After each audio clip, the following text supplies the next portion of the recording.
Hi, my name is Stephanie McNamara, and I am an elementary instructional coach for West Des Moines Community School District.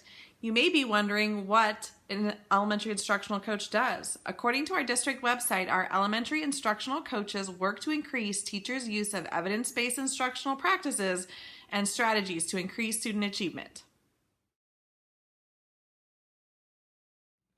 Hi, Matt. Thanks for joining me today. Now that you've heard what an instructional coach does, what do you think?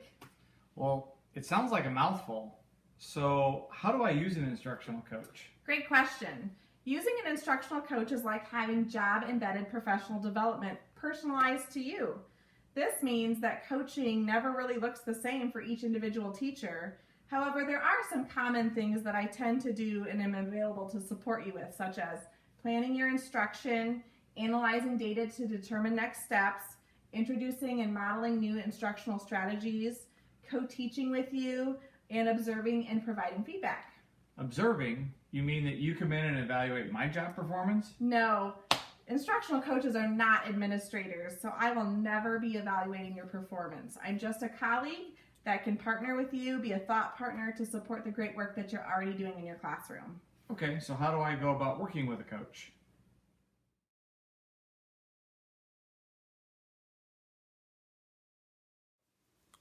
In order to work effectively with teachers, an instructional coach must first build trusting relationships. There is a sense of vulnerability that comes along with sharing student data and asking for support, so teachers need to be able to trust that you will remain confidential.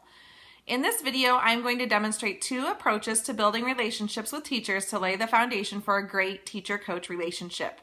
The first is using interest surveys to find out in which ways the teacher may be interested in being coached, and the second is applying rapport strategies to conversations.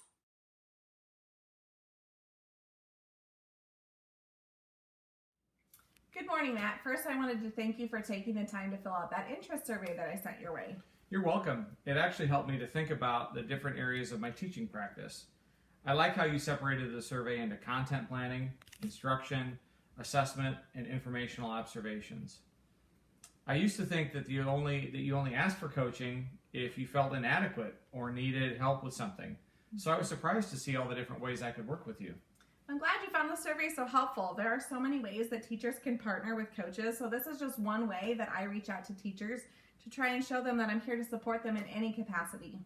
That's good to know. I also appreciated how you left a space at the bottom for other ideas. Now I know if I have a new idea that I want to try, I can reach out to you for support.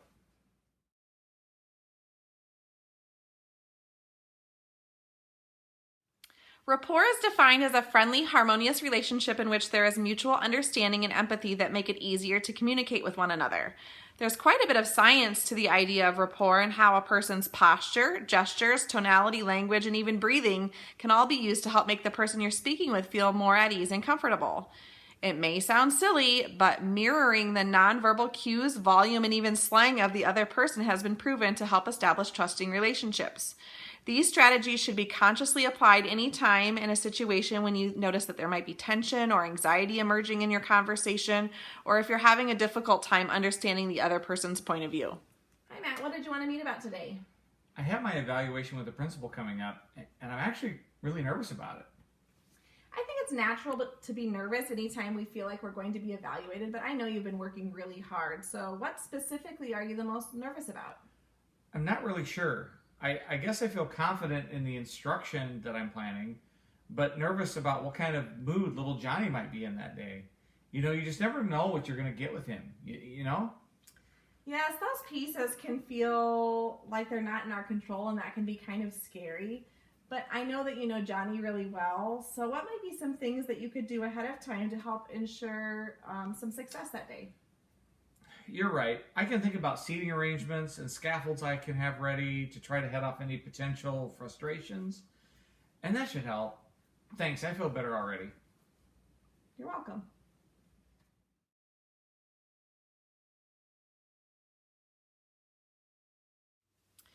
When providing feedback to teachers, instructional coaches must do so in a way that does not come off as evaluative and promote self-reflection.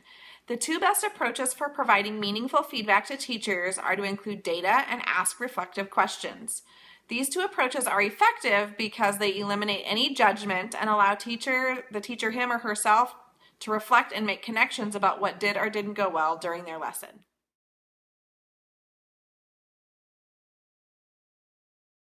Last week you had me in to observe your literacy mini lessons, and you asked me to specifically watch for the types of questioning you were using. So we decided that I would tally both surface level and higher order thinking questions, and so I have that data here for you to take a look at. So what do you think you're noticing? Wow, I thought I was asking a lot more higher order questions than that, but the data shows that I asked surface level questions about 75% of the time. So let's focus on that 25% of the time that you were using higher order thinking questions. Can you think back and remember any that you were asking? We were studying inferencing, so I know that I asked some questions about what the author meant at critical points in the passage. Okay, so how about those surface level questions? Can you remember any of those? No, not really. So what do you think made those higher order questions that you asked more memorable, that they stuck into your mind? Well, they were critical points in the plot of the story, so I guess I had them planned out ahead of time. So do you think you can use what you just reflected on about those successes you had with the 25% of higher order thinking questions to plan your next set of mini lessons? I think that I'm much more apt to use higher order questions if I think ahead and plan them out.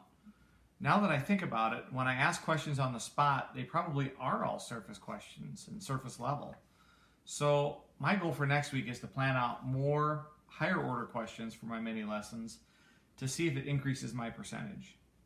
That was really helpful. Will you come back and tally for me again? Of course.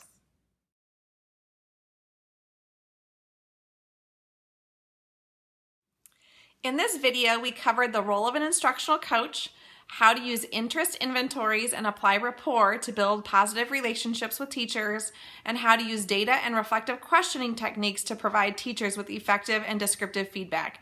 I hope that you found this training helpful.